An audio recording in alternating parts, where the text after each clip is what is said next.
Welcome back student स्वागत करुच्ची Bharti classes को मु आपण मानकर सागर सर दशम श्रेणी पिला मानकर हाफ इयरली एग्जामिनेशन रो प्रिपरेशन पाई आमे आज वंदे उत्कल जननी बा साहित्य बहिर प्रथम पद्य से विषय किछि एमसीक्यू क्वेश्चन आंसर डिस्कशन करबा। पाखापाखि 70टी क्वेश्चन अच्छी तो आपण मैंने भिडियोटी को शेष पर्यंत देखिए। यही विषय को लेकिन बाय विषय रिलेटेड कौन सी डाउट रहबनी जहाँ भी क्वेश्चन आसबा आपण मैंने करें। तो वीडियो आरंभ करने पूर्व चैनल को जो सब्सक्राइब करना चैनल को सब्सक्राइब करनियंतु निज सांग मान सहित यह वीडियो को बहुत मात्रा रे शेयर करनंतु। वीडियोर सब प्रश्न जदि आपण माने बुझी पारिले ताहले वीडियोटी को शेष पर्यंत देखिला पर ही लाइक करेंगे एंड कमेंट सेक्शन में जनइबे आम परवर्ती वीडियो रे क्यों विषय क्वेश्चन आंसर नहीं कि आसवा जहाँकि आपंक हाफ इयरली एग्जाम प्रिपरेशन को आहरी बूस्ट कर। तो प्रथम प्रश्न को जब विलंब करवानी कौन पचार प्रथम प्रश्न वंदे उत्कल जननी कवितारे कवि कहार बारंबार वंदना करिसेंती। अति सहज प्रश्नटे कवि उत्कल जननीकर बारंबार वंदना करिसेंती। बुझी होची एही कविताटारे कवि उत्कल जननीकर बारंबार वंदना करिसेंती। द्वितीय प्रश्न उत्कल जननीक शरीर कहा द्वारा धौत हेउछि बा धोई ही जाउछि ना समुद्र द्वारा धौत हो जाउछि। उत्कल जननीक शरीर समुद्र द्वारा धौत हेउछि। बुझीगला। परवर्ती प्रश्न को जब आमर कहुई ना पूत पयोधि से पयोधिर अर्थ होछि समुद्र। परवर्ती प्रश्न को जब कवि उत्कल जननी को चारु भाषामयी कही कहार महत्व प्रतिपादन करिसेंती ना कवि उत्कल जननी को चारु भाषामयी कही ओडिया भाषार महत्व प्रतिपादन करिसेंती। चारु भाषामयी ओडिया भाषार महत्व प्रतिपादन करिसेंती। परवर्ती प्रश्न तरंग परी किए शोभा धारण करिथिबा कवितारे कुहा जायछि ना तरंग परी नील पर्वतमाला शोभा धारण करिथिबा कवितारे कुहा जायछि। जेतेबेले नील पर्वतमाला को आमे देखिबा सब पर्वत गुड़िक एमती एमती हेकि थांती। ठीक सेमिति आमे जेतेबेले समुद्र को देखो समुद्रर लहड़ी गुड़ाक एभली भाबरे आस्ताय।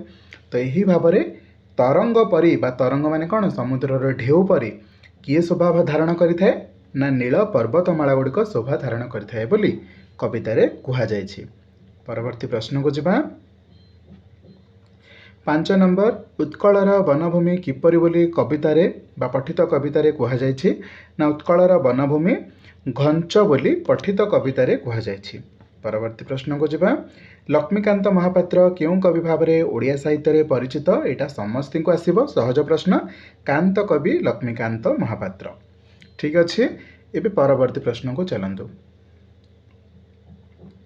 प्रश्न 7 लक्ष्मीकांत महापात्र ओडिया साहित्यर क्यों जुगर चिंता चेतना द्वारा प्रभावित ना सत्यवादी जुग चिंता चेतना द्वारा प्रभावित। ये प्रश्नटा टिके इंपोर्टेंट रहिबो समस्त मन रखिबे। लक्ष्मीकांत महापात्र ओडिया साहित्यर क्यों जुगर चिंता चेतना द्वारा प्रभावित ना सत्यवादी जुग चिंता चेतना द्वारा प्रभावित। परवर्ती प्रश्न कांत कवि क्यों पत्रिकार प्रतिष्ठाता संपादक थिले सी थिले डगर पत्रिकार प्रतिष्ठाता संपादक। ठीक अच्छे। परवर्ती प्रश्न को जिबा वंदे उत्कल जननी केते मसीह रचित होइथिला ना 1912 मसीह रचित होइथिला। भल भाव मन रख परीक्षा आसुची प्रश्न वंदे उत्कल जननी केते मसीह रचित होइथिला ना 1912 मसीह। प्रश्न 10 वंदे उत्कल जननी रचना पाई कवि क्यों आंदोलन प्रेरणा लाभ करथिले। अति सहज प्रश्न स्वतंत्र उत्कल प्रदेश गठन आंदोलन प्रेरणा लाभ करथिले। बुझीगला। परवर्ती प्रश्न को जिबा 11 नंबर प्रश्न वंदे उत्कल जननी क्यों संगीत रूपे ओडिशा राज्य सरकार मर्यादा लाभ करिपारिछि ना राज्य संगीत रूप में मर्यादा लाभ करिपारिछि।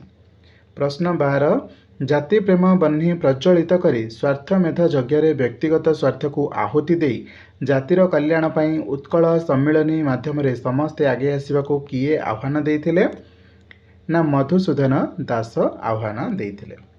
परवर्ती प्रश्न को जिबा ये प्रश्न गुड़िक जिते आपण मैंने रिवाइज करेंगे आपण मैंने सेते स्ट्रंग हो विषय को लेकिन। परवर्ती प्रश्न को जिबा सत्यवादी जुगर मुख्य आदर्श कौन थिला। सत्यवादी जुगर मुख्य आदर्श थिला जातीय चरित्र गठन पर प्रेरणा प्रदान उत्कलीय जातीय चेतनार जागरण एवं मानव सेवा। ताहले आमे कौन उत्तर लिखिबा ना ये सब गुड़िक लिखिबा यार सठिक उत्तर। ऑप्शन डी हो यार सठिक उत्तर। ओके, तो ए बी सी तीनटे जाक जेहेतु ठीक अच्छी आम ऑप्शन डी टाक ठीक मारिबा। परवर्ती प्रश्न, वंदे उत्कल जननी गीतिकार कवि उत्कल को केउं परि भाबरे वर्णना करिसेंती ना जननी भाबरे वंदना करिसेंती। माँ भाबरे बा माँ संबोधन करिकी बा जननी संबोधन करिकी वंदना करिसेंती। प्रश्न 15, निम्नोक्त केउंटी ओडिशार पुरातन नाम अटे। देख आमे कलिंग भाबरे जानिछे, उत्कल भाबरे जानिछे, उड्र भाबरे जानिछे, हाँ कि नहीं। तो ये आम कौन उत्तर लिखा यही सब गुड़िक भाव में ओडिशार पुरातन नाम को जानिछे। कौन हम ऑप्शन डी। प्रश्न 16, जातीय स्तर केउं संगीत सह वंदे उत्कल जननी तुलनीय अटे ना जातीय स्तर वंदे मातरं संगीत सह वंदे उत्कल जननी संगीत तुलनीय अटे। है क्लियर अच्छे समस्त को। परवर्ती प्रश्न को जावा। कांत कवि रचित स्मरणीय उपन्यासर नाम कौन अटे ना कणा मामू। कौन पिला माने कणा मामू। परवर्ती प्रश्न को जावा। प्रश्न 18, चारु भाषमयी क्या कह जाए। सहज प्रश्न, ये समस्ते लिखिपारे। उत्कल जननी को चारु भाषमयी बोली कह जाए। प्रश्न 19, कवि क्यों भाव उत्कल जननी को सम्मान प्रकट करिसेंती। कवि वंदना करी उत्कल जननी को सम्मान प्रकट करिसेंती। प्रश्न 20, कवितार पयोधी क्या कह जाए। मु प्रथम किंबा द्वितीय प्रश्न रे प्रश्नटी को आलोचना करिछि। कवितार पयोधी बोली समुद्र को कह जाए। पूत पयोधी विधौत शरीरा। पूत माने कौन पवित्र, पयोधी माने कौन समुद्र। पूत पयोधी माने पवित्र समुद्र, विधौत माने धोई दौछि बुझेला। शरीरा माने कौन ओडिशा को बा उत्कल जननी को धोई दौछि। कौन ना पवित्र जननी उत्कल जननी को धोई दौछि। पवित्र समुद्र उत्कल जननी को धोई दौछि। तो ये पयोधी माने क्या को बुझिले हमें समुद्र को बुझिले। परवर्ती प्रश्न को जावा। उत्कल जननी का शरीर को किए धौत कर दौछि। ई सेम जिनस मुझे बुझेली। पयोधी माने समुद्र, पूत पयोधी विधौत शरीरा। विधौत माने धौत माने कौन धोई दौछि। से पचार उत्कल जननी का शरीर को किए धौत करुछि किए धोछि। सेम आंसर हम कौन समुद्र हम। जदि पयोधी दे था पयोधी गोल बुले था, समुद्र देथिले समुद्र भी गोल बुले था। बुझेला ये हम समुद्र। 22 नंबर प्रश्न, निम्नोक्त केउंटी समुद्रर प्रतिशब्द नुहे। बढ़िया प्रश्न टी पचारछि। 22 नंबर प्रश्न, ये कौटा आपन को समुद्रर प्रतिशब्द लगुनि। देख बारिधि, बारी माने कौन जल, जल को किए धरिछि समुद्र। सिंधु माने मध्य समुद्र, सागर माने मध्य समुद्र, किंतु तटिनीर अर्थ होछि नदी। ओके, नदीर तट थाए, समुद्रर तट न, समुद्रर कूल थाए, नदीर तट थाए, तटिनी। तेणुक आम नदी को कही था। तो ये आमर सठिक उत्तर कौन हम तटिनी समुद्रर प्रतिशब्द नुहे। परवर्ती प्रश्न, समुद्र तटरे क्यों वृक्ष मान शोभा पाउछन्ति बोली वर्णित अछि ना ताल तमाल वृक्ष मान शोभा पाउछन्ति बोली सब वर्णित अछि। आपण माने जदि कविताटी को बारंबार पढ़ी थे ताल आपण माने सबु प्रश्नर उत्तर ठीक से दे परिबे। बुझी होछि। 24 नंबर प्रश्न, समुद्रर जलधारा को कवि क्यों परि वर्णना करिसेंति ना पूत परि वर्णना करिसेंति। काहेकि समुद्रर जलधारा को आम कौन कहले एबे पवित्र बोली कहले। पवित्रर प्रतिशब्द कौन पूत। तो पूत पयोधी माने कौन पवित्र समुद्र। तो से समुद्र जगह जदि आपन को पयोधी कहता तो सांगे सांगे आपण माने पूत पयोधी कहीकि मन पकईकि पूतटा लिखि दे थांते। किंतु समुद्र पचार देछि आपण माने द्वंद्व हेबेनी। समुद्र माने पयोधी। तो ये क्यों परि वर्णना करा जायछि ना पूत माने पवित्र परि वर्णना करा जायछि। प्रश्न 25, कवितारे तटिनी क्या कह जायछि। कवितारे तटिनी बोली नदी को कह जायछि। प्रश्न 26, निम्नोक्त केउंटी तटिनीर प्रतिशब्द नुहे। तटिनी माने मु कहिछि नदी। तो आपण माने केउंटा कहिबे यार प्रतिशब्द नुह ना निर्झर। निर्झर हब नाही तार प्रतिशब्द। काहेकि ना सरित अर्थ होछि नदी। निम्नगा माने निम्नगामी किए सब बेले नदीटा होछि निम्नगामी, ताहार अर्थ होछि नदी। आ नदी मध्य तटिनीर प्रतिशब्द। तो आम उत्तर कौन हो निर्झर। परवर्ती प्रश्न 27 नंबर, तटिनी को शुभ्र कह कारण कौन अटे। तटिनी को शुभ्र कुहार कारण अच्छी स्वच्छ जल धारण कर शुभ्र माने कौन धला बा स्वच्छ जोटा आम कहे तो स्वच्छ जल धारण कर तटिनी को बा नदी को शुभ्र कुहाए बुझीगला।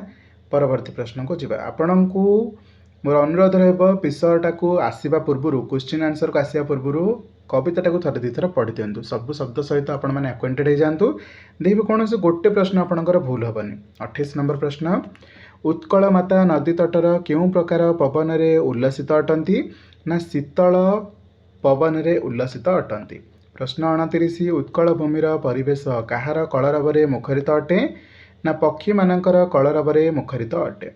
प्रश्न 30 पर्वतमाला गुड़िक उत्कल जननी देहरे किभली शोभा पाउछि बुझेइथिले आपण मानकु तरंग भली शोभा पाउछि। पर्वतमाला गुड़िक केमती थांती एही भली भाबरे थांती तरंग समुद्रर तरंग माने ढेउ केमिति थाए एही भली थाए।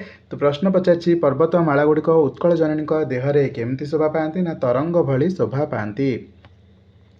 प्रश्न 31 उत्कल जननी अंग केउथिरे परिपूर्ण अटे ना घंच अरण्य रे परिपूर्ण अटे। 32 नंबर प्रश्न भूधरमाला काहाको कुहा जायछि भूधरमाला माने नद सॉरी पर्वत गुड़ी को कुहा जायछि। भूधर माने कौन कहला पिला माने भू माने माटी धरिकी रखिछि किए माटी की ना पहाड़ और पर्वत। भूधर माला माने कौन पहाड़ गुड़ा गोटे जगार बहुत थे से आम पर्वत कही था जमती हिमालय गोटे पर्वत हिमालय भितर बहुत सारा पहाड़ अच्छी है तो जितेबाला पर्वत गुड़िक पहाड़ गुड़िक अनेक आकार था से आम पर्वत माला कही था सेटा को पर्वत बोली आम कही था तो भूधर माला बोली पर्वत को कह जाए। 33 नंबर प्रश्न निम्नोक्त केउटी भूधरर प्रतिशब्द नुहे भूधर माने पहाड़र पर्वतर केउटी प्रतिशब्द नुहे तो आंसर कौन हम पिला माने देख गिरी माने श्रृंग माने पर्वत शैल माने पर्वत शिखरी माने पर्वत किंतु कानन माने होचे जंगल तो ये आम कौटा ताल उत्तर लिखा पड़ो कानन हम यार प्रतिशब्द नुहे माने ऑप्शन डी हम यार सठिक उत्तर। प्रश्न 34 नील पर्वत गुड़िक केउं आकृति उत्कल जननी देह को सजाई ना नील पर्वत गुड़िक तरंग आकृति रे उत्कल जननी देह को सजाई ये दुई दुई थर मुझे बुझे सारी आपण मैंने विचलित हेबे नहीं प्रश्न को लेकिन। परवर्ती प्रश्न को जीवा 35 नंबर प्रश्न घन घन वनभूमि ये रेखांकित क्या घन घन ये रेखांकित शब्दर अर्थ कौन अटे ना निघंच बा घंच जंगल जोटा आम कहे कोटा घंच जंगल जोटा आम कहे। परवर्ती प्रश्न ओडिशा माँ क्यों प्रकार क्षेत्र सुशोभित अटंती ओडिशा माँ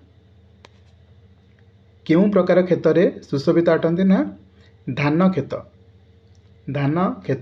सुशोभित अटंती।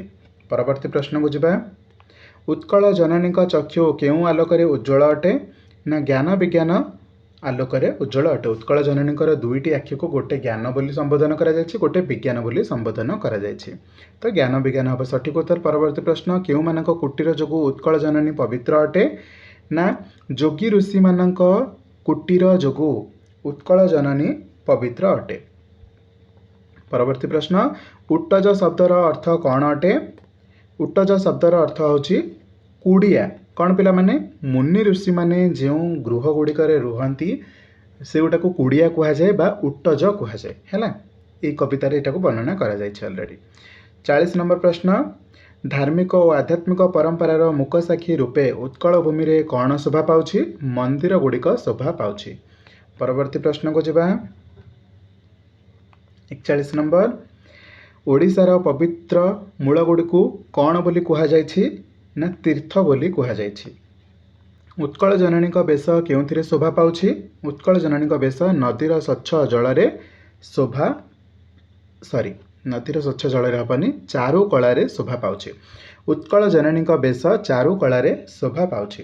परवर्ती प्रश्न उत्कल प्रदेश केउथिरे पूर्ण बोली कह जायछि ना उत्कल प्रदेश नद नदी पूर्ण बोली कह जायछि। उत्कल माता शरीर काहा रक्तरे अनुरंजित अटे उत्कल माता शरीर शत्रुर रक्तरे अनुरंजित बोली कह जायछि। परवर्ती प्रश्न को जीवा प्रश्न 45 उत्कल भूमिर सुरवर बोली काहाकू आख्या दिया जायछि सुरवर बोली श्रेष्ठ योद्धा मानकू आख्या दिया जायछि। କେଉଁମାନେ ସାରା ବିଶ୍ୱରେ ସ୍ନେହଭାଜନ ହୋଇଥାନ୍ତି ବା ହୋଇଛନ୍ତି? ବିଦ୍ୱାନମାନେ ସାରା ବିଶ୍ୱରେ ସ୍ନେହଭାଜନ ହୋଇଛନ୍ତି। କୃତବର ଶବ୍ଦର ଅର୍ଥ କ'ଣ ଅଟେ? କୃତବର ମାନେ ଅର୍ଥ ହେଉଛି ଜ୍ଞାନୀ ଗୁଣୀ ବ୍ୟକ୍ତି। କ'ଣ ପିଲାମାନେ? ଜ୍ଞାନୀ ଗୁଣୀ ବ୍ୟକ୍ତି। କାହାର ଅନିନ୍ଦ୍ୟ କୀର୍ତ୍ତି ଭୁବନ ବିଦିତ? ଯାହାଙ୍କର କୀର୍ତ୍ତିକୁ ନିନ୍ଦା କରିହୁଏ ନାହିଁ ତାଙ୍କୁ ଆମେ ଅନିନ୍ଦ୍ୟ କୀର୍ତ୍ତି କହିଥାଉ। କାହାର ଅନିନ୍ଦ୍ୟ କୀର୍ତ୍ତିରେ ଭୁବନ ବିଦିତ ହୋଇଯାଇଛି? ନା ଉତ୍କଳ ଜନନୀର ଅନିନ୍ଦ୍ୟ କୀର୍ତ୍ତିରେ ଭୁବନ ବିଦିତ। ପ୍ରଶ୍ନ 49। ଯୁଗେ ଯୁଗେ କେଉଁମାନେ ଉତ୍କଳ ମାତାଙ୍କର ବନ୍ଦନା କରିଆସିଛନ୍ତି? ମହାନ କବିମାନେ ଯୁଗେ ଯୁଗେ ଉତ୍କଳ ମାତାଙ୍କର ବନ୍ଦନା କରିଆସିଛନ୍ତି। ବନ୍ଦେ ଉତ୍କଳ ଜନନୀ କେଉଁ ପ୍ରକାରର କବିତା ଅଟେ? ଏହା ଜାତୀୟତାବାଦୀ କବିତା ଅଟେ, ମାତୃଭୂମି ପ୍ରଶଂସକ କବିତା ଅଟେ, ଇଭେନ୍ ଦେଶାତ୍ମବୋଧକ କବିତା ମଧ୍ୟ ଅଟେ। ତାହେଲେ ଆମ ଉତ୍ତର କ'ଣ ହେବା ଦରକାର? ଏହି ସବୁ ଗୁଡ଼ିକ ହେବା ଦରକାର। ବୁଝିହେଲା? ପରବର୍ତ୍ତୀ ପ୍ରଶ୍ନକୁ ଯିବା। ପ୍ରଶ୍ନ 51 କ'ଣ ପଚାରିଛି? ଏହି ଗୀତିକା କେଉଁ ପ୍ରକାର ଭାବନାର ମନୋଜ୍ଞ କୃତି ଅଟେ? ଏହା ଦେଶାତ୍ମବୋଧ ଭାବନାର ମନୋଜ୍ଞ କୃତି ଅଟେ। ବନ୍ଦେ ଉତ୍କଳ ଜନନୀକୁ ଛାଡ଼ି କାନ୍ତ କବିଙ୍କ ଅନ୍ୟ କେଉଁ କବିତା ଖୁବ୍ ଲୋକପ୍ରିୟ ଅଟେ? ନା ସବୁଥିରୁ ବଞ୍ଚିତ କରି। ଏଇଟା ମଧ୍ୟ ତାଙ୍କର ବହୁତ ଲୋକପ୍ରିୟ ଅଟେ। ତାଙ୍କର ଆଉ ଗୋଟେ ବଡ଼ କବିତା ଯେଉଁଥିପାଇଁ ସେ ବହୁତ ଲୋକପ୍ରିୟ ଥିଲେ, ସେ କବିତାର ନାଁ ହେଉଛି ସବୁଥିରୁ ବଞ୍ଚିତ କରି। 53 ନମ୍ବର ପ୍ରଶ୍ନ। ଜାତୀୟତାବାଦ, ଦେଶପ୍ରୀତି ଓ ଜାତୀୟ ବୀର ବନ୍ଦନାମୂଳକ କବିତା ଗୁଡ଼ିକୁ କାନ୍ତ କବିଙ୍କ କେଉଁ କବିତା ସଂକଳନରେ ସ୍ଥାନିତ କରାଯାଇଛି? ନା ଜାତୀୟ ସଙ୍ଗୀତ କବିତା ସଂକଳନରେ ସ୍ଥାନିତ କରାଯାଇଛି। 54 ନମ୍ବର ପ୍ରଶ୍ନ। ପୂତ ଡ୍ୟାସ୍ ବିଧୌତ ଶରୀରା। ପୂତ ପୟୋଧି ହେବ ଏଠି ଆନ୍ସର। ପୂତ ପୟୋଧି ବିଧୌତ ଶରୀରା। ପୂତ ମାନେ ପବିତ୍ର, ପୟୋଧି ମାନେ ସମୁଦ୍ର, ବିଧୌତ ମାନେ ଧୋଇ ଦେଉଛି, ଶରୀରା ମାନେ ଉତ୍କଳ ଜନନୀଙ୍କ ଶରୀରକୁ ଧୋଇ ଦେଉଛି। କିଏ? ନା ପବିତ୍ର ସମୁଦ୍ର। ତାପର ପ୍ରଶ୍ନ। ତାଳ ଏଠି ହେବ ତମାଳ, ସୁଶୋଭିତ ତୀରା। ସୁଶୋଭିତ ତୀରା ମାନେ କ'ଣ? ତୀରା ମାନେ ହେଉଛି ତଟିନୀ ବା ନଦୀ। ନଦୀର କୂଳ ଗୁଡ଼ିକୁ କିଏ ଶୋଭା ଦେଉଛି? ନା ତାଳ ତମାଳ ଭଳି ବୃକ୍ଷ ଶୋଭା ଦେଉଛି। ବୁଝିହେଉଛି? ତାହେଲେ ଏଠି ଉତ୍ତର କ'ଣ ଲେଖିବା? ତମାଳ। 56 ନମ୍ବର ପ୍ରଶ୍ନକୁ ଯିବା। ପ୍ରଶ୍ନ 56। ଶୁଭ୍ର ଡ୍ୟାସ୍ କୂଳ ଶୁକର ସମୀରା। ଶୁଭ୍ର ତଟିନୀ କୂଳ ଶିକର ସମୀରା। ଓକେ, ଶୁଭ୍ର ତଟିନୀ କୂଳ ଶିକର ସମୀରା। ତ ଆନ୍ସର ହେବ ତଟିନୀ। 57 ନମ୍ବର ପ୍ରଶ୍ନ। ଡ୍ୟାସ୍ ବନଭୂମି ରାଜିତ ଅଙ୍ଗେ, ଘନ ଘନ ବନଭୂମି ରାଜିତ ଅଙ୍ଗେ। ନୀଳ ବୁଧର ମାଳା ସାଜେ ତରଙ୍ଗେ। ଡ୍ୟାସ୍ ମୁଖରିତ ଚାରୁ ବିହଙ୍ଗେ। ଡ୍ୟାସ୍ ମୁଖରିତ ଚାରୁ ବିହଙ୍ଗେ, କଳ କଳ ମୁଖରିତ ଚାରୁ ବିହଙ୍ଗେ। ପରବର୍ତ୍ତୀ ପ୍ରଶ୍ନକୁ ଯିବା ଆମେ। 60 ନମ୍ବର ପ୍ରଶ୍ନ କ'ଣ ପଚାରିଛି? ଆଉ ଅଳ୍ପ ପ୍ରଶ୍ନ ଅଛି, ସରି ଆସିବାକୁ ଲାଗିଲାଣି, ବାସ୍ ଧୈର୍ଯ୍ୟ ଧରନ୍ତୁ, ସବୁ ଆନ୍ସର ସରିଯିବ। ସୁନ୍ଦର ଶାଳୀ ଡ୍ୟାସ୍ କ୍ଷେତ୍ରା। ସୁନ୍ଦର ଶାଳୀ ସୁଶୋଭିତ କ୍ଷେତ୍ରା। ବୁଝି ହେଉଛି? 61 ନମ୍ବର ପ୍ରଶ୍ନ। ଡ୍ୟାସ୍ ପ୍ରଦର୍ଶିତ ନେତ୍ରା। ଜ୍ଞାନ ବିଜ୍ଞାନ ପ୍ରଦର୍ଶିତ ନେତ୍ରା। ଯୋଗୀ ଋଷିଗଣ ଡ୍ୟାସ୍ ପବିତ୍ରା। ଯୋଗୀ ଋଷିଗଣ ଉଟ୍ଟଜ ପବିତ୍ରା। ଉଟ୍ଟଜ ମାନେ କ'ଣ? ଯୋଗୀ ଋଷି ମାନେ ଯେଉଁ ଗୃହରେ ରୁହନ୍ତି ସେଇଟାକୁ ଉଟ୍ଟଜ ବୋଲି କୁହନ୍ତି। 63 ନମ୍ବର ପ୍ରଶ୍ନ। ସୁନ୍ଦର ମନ୍ଦିର ଡ୍ୟାସ୍ ଦେଶା। ସୁନ୍ଦର ମନ୍ଦିର ମଣ୍ଡିତ ଦେଶା। ଚାରୁ କଳାବଳି ଡ୍ୟାସ୍ ବେଶା। ଶୋଭିତ ବେଶା। ବୁଝି ହେଉଛି? ଚାରୁ କଳାବଳି ଶୋଭିତ ବେଶା। 65 ନମ୍ବର ପ୍ରଶ୍ନ। ପୁଣ୍ୟ ତୀର୍ଥଚୟ ପୂର୍ଣ୍ଣ ପ୍ରଦେଶା। ଯେଉଁମାନେ କବିତାଟିକୁ 2-3 ଥର ପଢ଼ି ଦେଇଥିବେ ନା, ଏଗୁଡ଼ା ସବୁ ମୁହେଁରେ ମୁହେଁରେ ପଳାଇ ଆସିବ। 66 ନମ୍ବର ପ୍ରଶ୍ନ। ଉତ୍କଳ ସୁରବର ଦର୍ପିତ ଗେହା।